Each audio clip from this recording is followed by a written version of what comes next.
Senhor presidente, senhores parlamentares, senadores, senadoras, quero aqui, senhor presidente, Vossa Excelência esteve presente ontem na instalação e votação da Comissão de Desenvolvimento Regional e Turismo, do qual fui eleito presidente da comissão.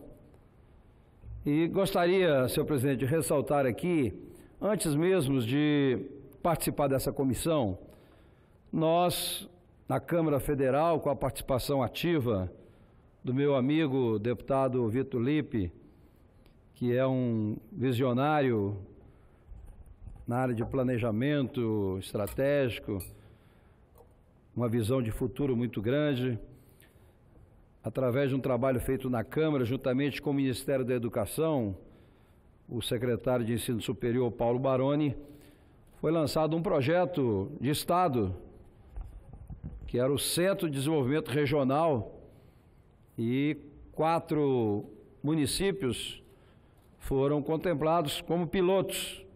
Foi lá Caxias, também Campina Grande, na Paraíba, Itapeva, em São Paulo, e agora o Distrito Federal, cujo objetivo era exatamente voltado para o desenvolvimento regional. Estudar as vocações de cada região, qualificar a população, incentivar o empreendedorismo, definir com as instituições as suas prioridades em termos de planejamento de desenvolvimento, já que a questão do desemprego é uma situação que afeta todo o país e todos os municípios. E agora, com essa oportunidade de assumir a Comissão de Desenvolvimento Regional e Turismo, tenho certeza que nós faremos um belo trabalho, ampliando esse trabalho que começamos na Câmara e com o Ministério da Educação. Além do Ministério da Educação, outros agentes fazem parte. Nós temos aí o Ministério da Ciência e Tecnologia, a participação ativa que coordena o projeto, que é o CGE, que também é responsável por planejamento estratégico e agora também pelo acompanhamento, capacitação, orientação de todos os centros de desenvolvimento de todos os municípios, e também a participação da CAP, CNPq, o SEBRAE, o setor empresarial. Então, é um projeto que visa realmente colocar todos os municípios trabalhando e desenvolvendo de acordo com a vocação, de acordo com a definição de cada área, envolvendo muito a sociedade, mas principalmente a academia. Nós temos hoje, no mundo, não é nem no país, muito conhecimento. Se a gente pegar as universidades nossas, tem conhecimento demais. O Brasil é o 13º país em artigo científico, até porque é através desses artigos científicos que há a promoção no plano de carreira. E o desafio nosso agora é transformar todo esse conhecimento em patente, em geração de emprego. Por isso a importância de unirmos o setor empresarial, o setor acadêmico, através das universidades e também do Instituto Federal, porque nós queremos também priorizar e valorizar os pequenos e microempresários, para que eles possam ter também competitividade, para que eles possam ir para o mercado também competindo com as grandes empresas. Então, nós vamos discutir muito essa proposta do Centro de Desenvolvimento Regional, e para nós aqui do Distrito Federal também, muito importante, até porque estamos trabalhando agora também na relatoria da medida provisória 862, que cria a região metropolitana. E esse projeto não é só do DF, é do DF e da área metropolitana, que são os nossos municípios goianos, vizinhos aqui ao Distrito Federal. Então, nas pesquisas recentes, o maior desafio nosso, e é o grande anseio dos nossos jovens, principalmente, é a questão do emprego. Então, a nossa comissão, ela será realmente muito voltada a essa questão do desenvolvimento para gerar emprego, gerar renda, inclusive desenvolvendo o turismo. O Brasil tem um potencial muito grande do turismo, e Brasília em especial, aqui é a capital da República, nós temos aqui um museu aberto com a nossa arquitetura moderna, temos também aí o turismo cívico, que nós temos que incentivar e implementar, criar estrutura para que todos os nossos estudantes de todo o país possam conhecer a sua capital, conhecer a beleza que é a nossa cidade. Além também do turismo religioso, nós temos aqui em Braslândia a segunda catedral do país, maior catedral do país, a questão de áreas rurais também, que proporcionam aí, né, maravilhas, com muitas cachoeiras aqui na região metropolitana. Portanto, nós temos aí um desafio muito grande. Mas a Comissão de Desenvolvimento Regional e Turismo, ela tem exatamente essas competências, né, de proporcionar, e nós faremos isso, todos os projetos que tramitam nessa casa, relacionado ao desenvolvimento, relacionado ao turismo, nós vamos avocar para o debate na comissão. Queremos também, e está previsto como atribuição específica da comissão, proporcionar os assuntos referentes a desigualdades regionais, as políticas de desenvolvimento regional dos estados e dos municípios, também os planos regionais de desenvolvimento econômico e social, programas, projetos, investimentos, incentivos voltados para o desenvolvimento regional, integração regional. Vamos trabalhar as agências e organismos de desenvolvimento regional, proposições que tratam de assuntos referentes ao turismo, políticas relativas ao turismo e outros assuntos correlatos. A comissão também pode se dividir em subcomissões, podemos, como tinha já a reunião, a subcomissão de desenvolvimento do Nordeste, da Amazônia, vamos discutir tudo isso na nossa comissão, que terá também a oportunidade, tanto na LOA quanto na LDO, no PPA, apresentar emendas no nosso orçamento. Isso também nós vamos discutir e apresentar no próximo orçamento, na LDO e também na LOA.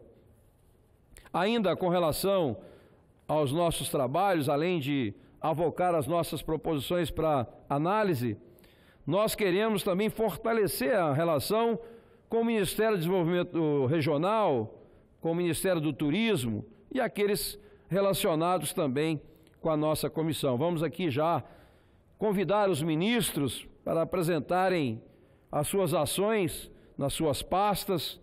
Queremos também fazer uma integração forte com a Câmara Federal, que também tem a sua Comissão de Turismo, além da Comissão de Integração Nacional e Desenvolvimento Regional da Amazônia, a Comissão de Desenvolvimento Urbano da Câmara, evidentemente com as comissões também correlatas aqui no Senado. Queremos aproximar muito da academia, precisamos trazer aqui as universidades, os institutos federais, a questão do Centro de Excelência do Turismo, precisamos estimular também, não é, essa união, porque não se faz ciência, tecnologia e inovação se a gente não tiver realmente esse tripé: governo, que pode muito bem aproveitar o seu poder de compra, aproveitar também o conhecimento que existe nas academias todas e também dos empresários. Nós fizemos recentemente, aprovamos todo o marco regulatório de ciência, tecnologia e inovação, onde hoje nós podemos colocar pesquisadores nas próprias empresas, porque a inovação acontece nas empresas. Queremos também trabalhar dessa forma, queremos aproximar muito a questão do setor empresarial do turismo com o Ministério de Integração, cidades, que agora é desenvolvimento regional. Nós faremos todas as semanas eventos e debatendo esses assuntos da nossa comissão, exatamente no sentido de ampliar essa relação com o setor privado, que é de suma importância. Vamos, evidentemente, proporcionar aqui alguns seminários, vamos chamar aqui para discutir não só a política, mas também a cobrança da execução dos Fundos de Desenvolvimento do Nordeste, também da Sudam, o Fundo da Amazônia, o FDCO do Centro-Oeste, vamos aqui falar Sudene, Sudam, Suframa, Sudeco. Nós queremos criar instrumentos exatamente para que o Executivo possa desenvolver política de Estado. Como foi dito aqui por diversas pessoas que aqui falaram hoje aqui, nós precisamos de uma política de Estado, uma renovação do Estado, um enxugamento, um desaparelhamento do Estado que seja mais eficiente, que seja realmente possa corresponder às expectativas da nossa sociedade. O brasileiro paga muito imposto, precisa ter de volta o retorno com relação aos serviços prestados pelo governo e que, infelizmente, nos últimos anos tem deixado muito a desejar, principalmente na área de saúde, na área de educação. E eu espero, senador Chico Rodrigues, que a gente possa realmente, através dessas comissões, Vossa Excelência também, como nosso presidente, fazem parte dessa comissão. Eu sei da importância de diminuir as desigualdades regionais. Nós aprovamos recentemente aqui acabamos com essa questão da guerra fiscal de forma gradativa, mas nós precisamos discutir isso, né? Nós temos estados já consolidados e muitos estados que demandam realmente de um apoio maior para desenvolvimento, principalmente na área de emprego. Concede uma parte. Pois não, senador. Eu sei que é um pronunciamento de Vossa Excelência expositivo, basicamente em função das ações a serem desenvolvidas pela Comissão de Desenvolvimento Regional e Turismo, da qual eu tenho a honra de fazer parte como titular, membro titular, e sei que pela experiência que o nobre senador Isalci Lucas tem, haverá de realmente conduzir essa comissão de uma forma muito ativa, porque todas essas questões, senador Isalci, das desigualdades regionais têm que ser tratadas, e esta comissão, eu acho que é o fórum mais adequado para fazê-lo aqui no Senado da República. Portanto, eu quero que Vossa Excelência conte com a nossa presença permanente na comissão, com as nossas sugestões, que conhecemos muito, principalmente em relação às desigualdades regionais do Nordeste e do Norte do país, e, lógico, expandindo os trabalhos para o país como um todo. Agora, essa presença e essa ação permanente e numa relação simbiótica com o governo federal, ela é importantíssima. É uma porta aberta que Vossa Excelência vai abrir para que os interesses do país, de um modo geral, sejam realmente ouvidos e as soluções sejam dadas para essas demandas reprimidas de tantos e tantos anos. Então, parabéns. Agradeço a parte de Vossa Excelência. E como foi dito, nós temos os meios de financiamento, nós temos incentivos para essas áreas todas. Agora, precisamos implementar a política de Estado, né? Não dá para investir recursos públicos sempre em projetos pontuais, e nós precisamos aproveitar e fiscalizar. Essa nossa comissão também, ela fiscaliza a aplicação desses incentivos, dessas regiões. Então, eu quero aqui agradecer muito o apoio de todos os nossos senadores, membros da nossa comissão, inclusive o nosso presidente, que também é membro titular da comissão, e que ontem, na Câmara, foi votada a medida provisória, que Vossa Excelência era o relator, que trata da questão do SPU, inclusive, e de outros assuntos importantes, e várias emendas importantes foram rejeitadas na Câmara. Espero que, chegando aqui, a gente possa fazer um debate mais profundo com relação a elas e buscar realmente colocar na legislação as nossas emendas, que Vossa Excelência tão bem discutiu e acatou com relação a isso. Então, eu agradeço muito, presidente.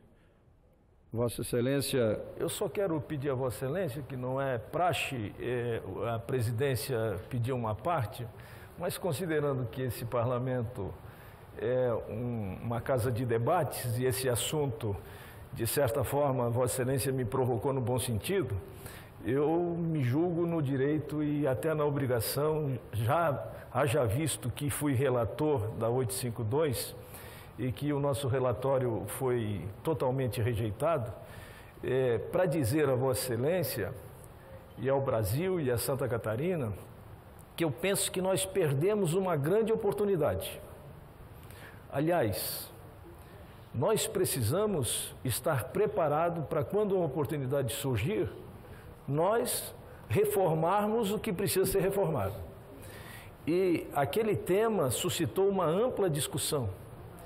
E nós tentamos resolver ali problemas históricos da nação brasileira, como, por exemplo, uma certa regularização das áreas de marinha, que é um entulho autoritário da época do Império, que não é resolvido única e exclusivamente pela necessidade máxima arrecadatória dos governos que se sucede, quer dizer, passa governo, vem governo, a insegurança jurídica para essa gente continua, e o discurso, que é um discurso de modernização administrativa, de legalização, de reestruturação, de respeito às pessoas, eles são jogados no lixo e, novamente, o poder econômico, o dinheiro fala mais alto, e foi o que aconteceu com os terrenos de marinha.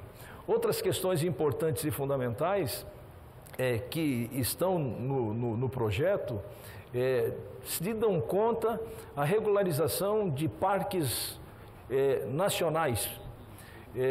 E todos nós sabemos, e os senadores mais novos aqui hão de conhecer, talvez, se não conhece, melhor do que nós, inclusive, que o governo federal, ele institui um parque nacional. Ele traça uma poligonal lá, estabelece as medidas e identifica através do mapa que aquela área se transforma num parque nacional de proteção ambiental ou de defesa ambiental. Só que ele esquece que dentro daquele parque tem áreas consolidadas.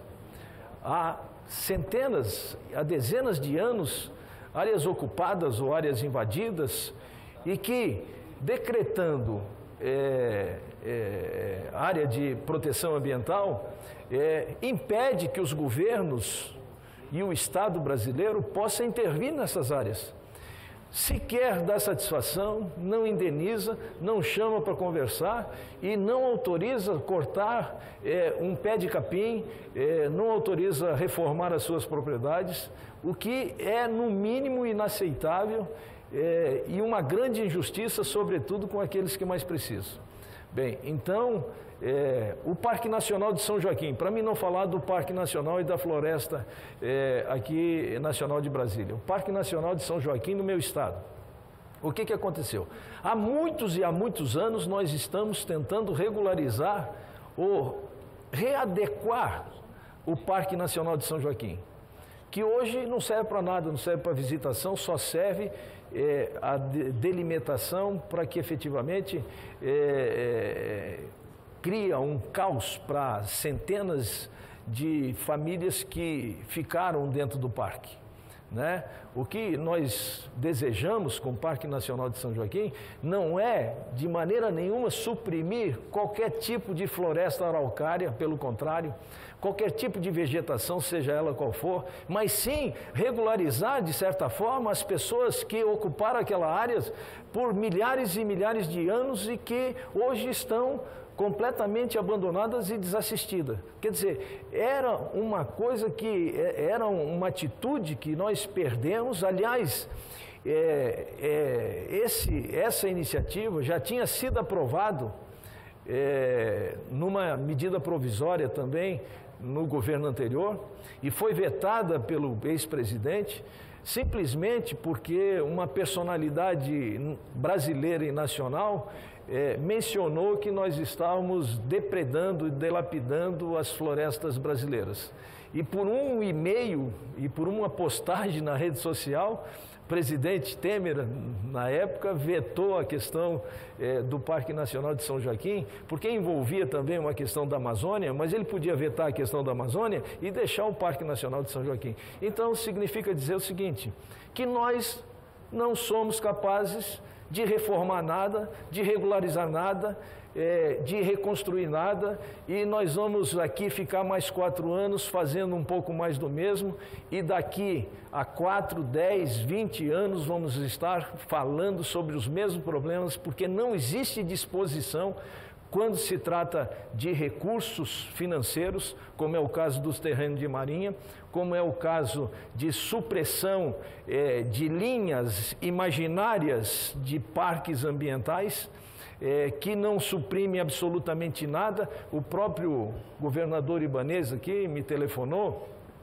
dizendo que ficou muito satisfeito com a emenda que nós tínhamos feito, porque permite a ele investir e regularizar nessas áreas que estão completamente desassistidas e abandonadas, áreas ocupadas, e que o governo não pode efetivamente atuar lá. Então, de certa forma, eu quero aqui me penitenciar com o povo brasileiro, que, além de tudo, perdemos eu vou me pronunciar a respeito dessa rejeição do nosso relatório.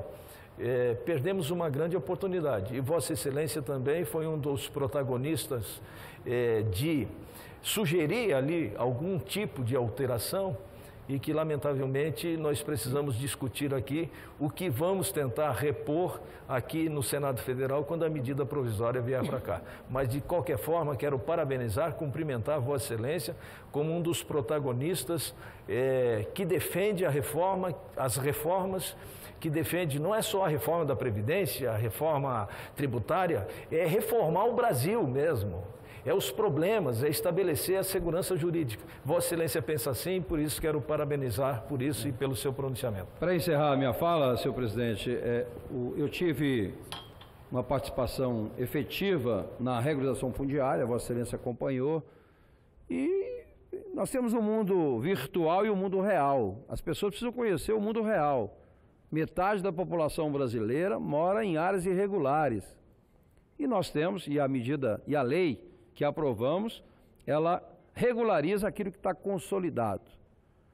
Agora, apresentamos várias emendas no sentido de melhorar essa questão da regularização, porque o SPU, que se trata de áreas do governo, só tem como vender, licitar, depois de regularizar. E se não há como regularizar, se não acatarem as emendas que nós apresentamos no projeto. Portanto, nós ainda teremos a oportunidade de receber aqui no Senado essa votação, e podemos ainda modificá-la, né, para que a gente possa realmente usar esses instrumentos no mundo real. Não dá para apenas ser contra com um discurso vazio. Eu aprendi aqui no Congresso, presidente, é muito difícil aprovar uma lei de sua autoria, fica anos e anos para aprovar. Mas como aqui a gente vota 80% das matérias são medidas provisórias, são matérias do Executivo, você tem que aproveitar essas brechas, como sempre acontece. É evidente que ninguém defende aqui um jabuti, como dizem, não é? Ou um submarino também, no sentido de você colocar matérias, até porque o regimento proíbe, de colocar matérias que não estejam vinculadas realmente ao tema, mas nós não podemos perder a oportunidade de aprender isso. Toda matéria que chega aqui, a gente procura aperfeiçoar, colocando ali aquilo que acontece no mundo real. Então, parabéns, Vossa Excelência, pelo trabalho, e agradeço o apoio incondicional aí da grande maioria dos nossos senadores que estavam, então, na nossa comissão, e que a partir de quarta-feira estaremos debatendo esse grande desafio que é geração de emprego e renda. Obrigado. Senadores Alcir, é que os tecnocratas do colarinho branco de Brasília, eles não conhecem a realidade local. Então, eles legislam num contexto original. Quer dizer, eles não vão lá para ver, eles não sentem os reclamos da comunidade, da sociedade, eles simplesmente legislam por georreferenciamento, por geoprocessamento, por fotografias aéreas, quando a realidade local, só nós que representamos a sociedade sabemos o que precisa ser corrigido e que lamentavelmente não ocorreu. Talvez, presidente, em função da idade, da experiência, a gente vai aprendendo. Eu senador Paim, eu cito aqui o Sara Kubitschek. O Sara, qualquer funcionário que é admitido, ele fica uma semana trabalhando como paciente, para a pessoa saber como é que funciona a coisa. Porque é muito fácil, né? Então eu vejo algumas críticas aqui com relação à questão empresarial, questão de impostos. Eu gostaria que todos os parlamentares, ou todos aqueles que têm o poder de decisão, fossem empresário um dia, para saber o que é pagar o salário no quinto dia útil, pagar os impostos todos no vencimento. Então as pessoas precisam viver um pouco, não dá para viver no mundo virtual. As pessoas precisam saberem das dificuldades que vivem as pessoas no mundo real. Agradeço a vocês pela tolerância do tempo. Muito obrigado, senhor presidente.